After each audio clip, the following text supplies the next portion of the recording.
Welcome back to my vlog! So for today's video, gagawa ako ng carbonara at garlic bread. Really, one of my favorite. Kaya lang, ngayon ko lang na-discover yung ingredients. Kasi nandito na ako sa Amerika. Kasi yung nasa Philippines ako, iba yung gamit kong ingredients. Since wala ditong nasal cream, ito ang gamit ko. Whipping cream. Diba? And carnation evaporated milk. So, ito yung gamit ko. Tapos, papakita ko sa inyo lahat ng mga aking ingredients na gagamitin. Pero for today, uunahin ko munang gumawa ng garlic bread para pagka naluto ko na yung carbonara sauce, luto na yung ating garlic bread. Yay! Mabubusog na naman tayo na ito.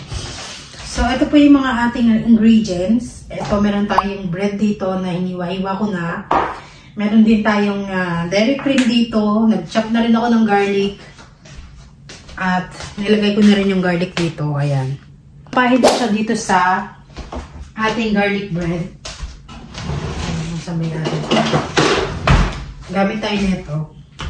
Unahin muna natin yung garlic bread. Malinis naman ang aking kamay. At gamitin na natin yung ating kamay dahil hindi naman ano yun. Sausaw mo lang siya ng ganyan. Tapos gaganyan pa.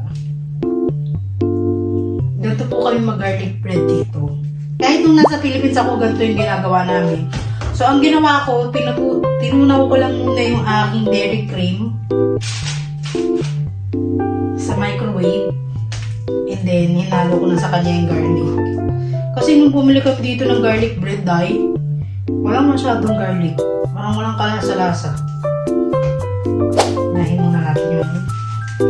Ay hindi, lagay ko na lahat. Para mamaya babalik tarin ko na lang. No?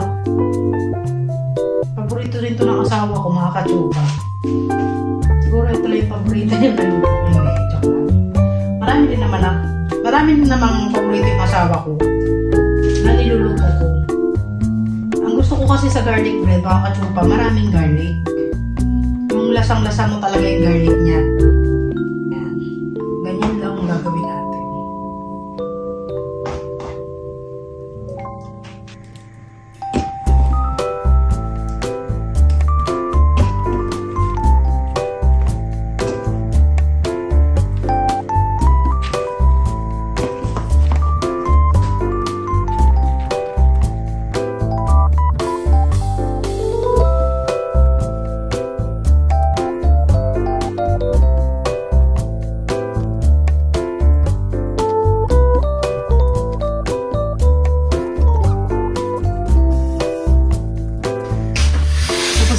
Ating garlic bread. Ngayon, ipapasok na natin siya sa oven.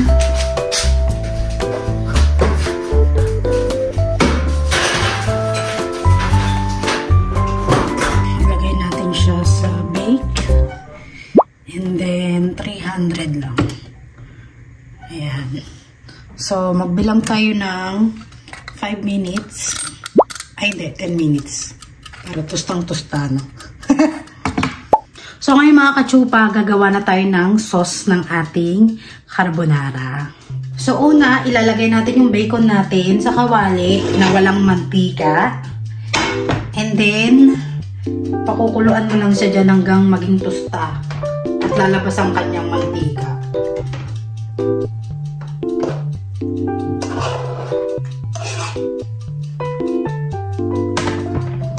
Yan. Yung first time ko rito, mga kachupa, sa Amerika, nagkikrave ako sa carbonara kasi paborito ko yung carbonara sa Philippines. Nung hinanap ko yung nasal cream dito, wala. So, ang sabi sa akin, gumamit daw ako ng whipping cream. Isa rin sa mga substitute ng nasal cream yung whipping cream. So, itry natin mga kachupa kasi nagganto na ako pangalawang batch ko na to. Kaya, papakita ko sa inyo. Siguraduhin ko hindi kayo magsisisi. Antayin muna natin tong maging tosta. And then, saka tayo magluto ng carbonara sauce.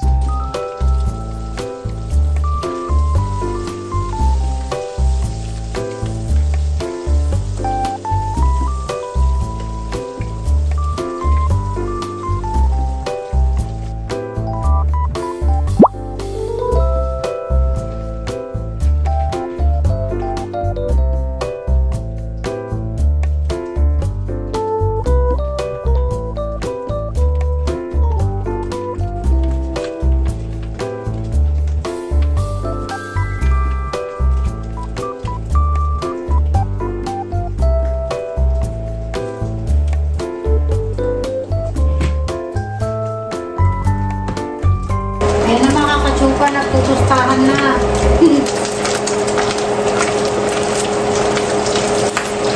Lipat natin siya sa maloko.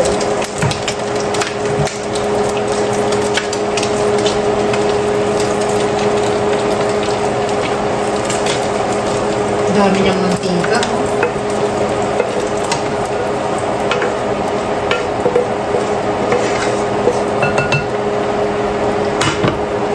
And then, lagay natin tong dairy cream.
And then, pag kumulo na, luto na yun. Halu-haluin mo lang. Tikman niya lang. Medyo malabnaw, no? Pero mamaya lalapot din na. Kanilagay yung noodles. Pero hindi ako naglalagay ng noodles sa, sa sauce. Gusto ko yung sinasandok mo yung sauce sa noodles. Hindi ko yung pinagsasama. Kasi, tumataba kasi yung noodles, mga katsupa. Kaya, ayoko ng gano'n. Okay, tapos na yung ating nag-ring na yung ating alarm. Tayo na natin yung binibake natin.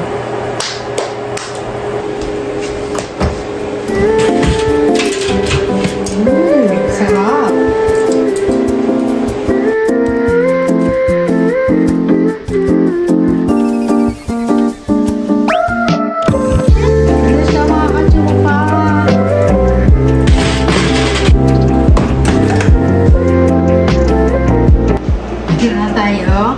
Garlic bread. Tikman natin. So, 10 minutes ko lang siya. 10 minutes sa kabila, 10 minutes sa kabila. So, bali 20 minutes ang ginawa ko.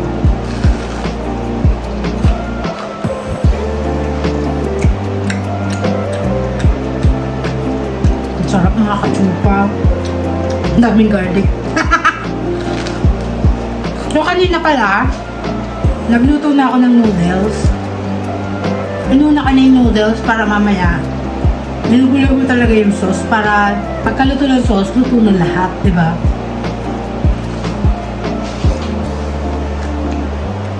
Ang sarap mga katsupa. Ganito ako gumawa ng aming carbonara sa bahay. Ang dami ako. Naubos kaya namin yung tatlo.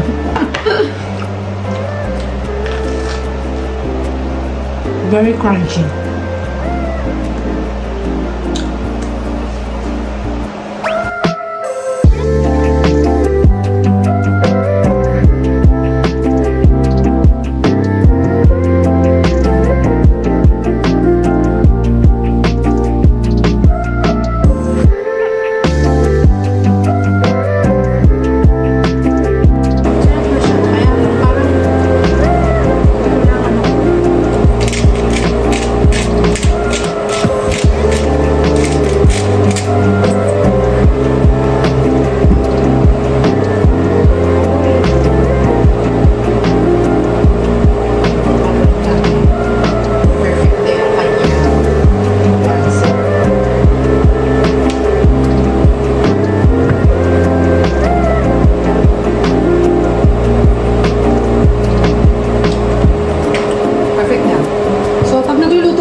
Siguraduhin nyo yung inyong stove is nasa medium ano lang.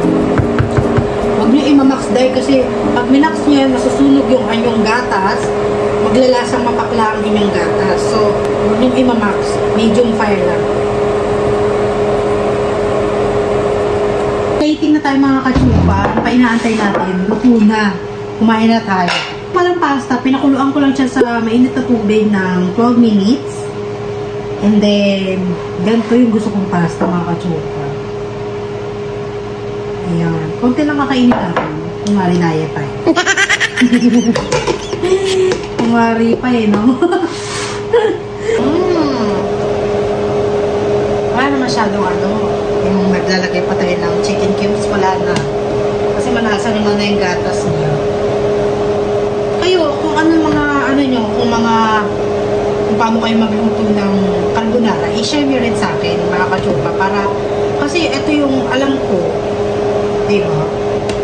So, comment down below yung mga, ano pang pasarap ng carbonara, diba?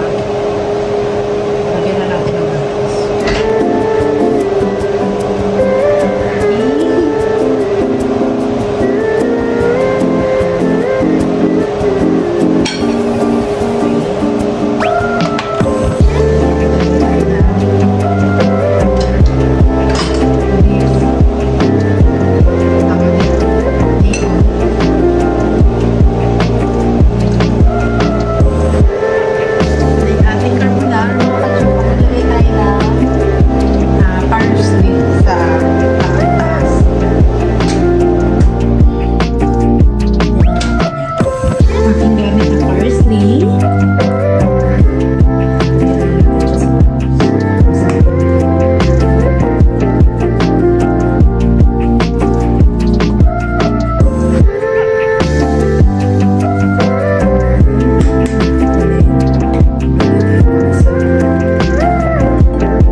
Tikman natin ang ating carbonara. Sana masarap. So, ito na po yung aking lunch and dinner. Yun ako kakain ng mga ano mamaya. Kasi busog na ako after nito. Kaya mga kachupa, tikman natin.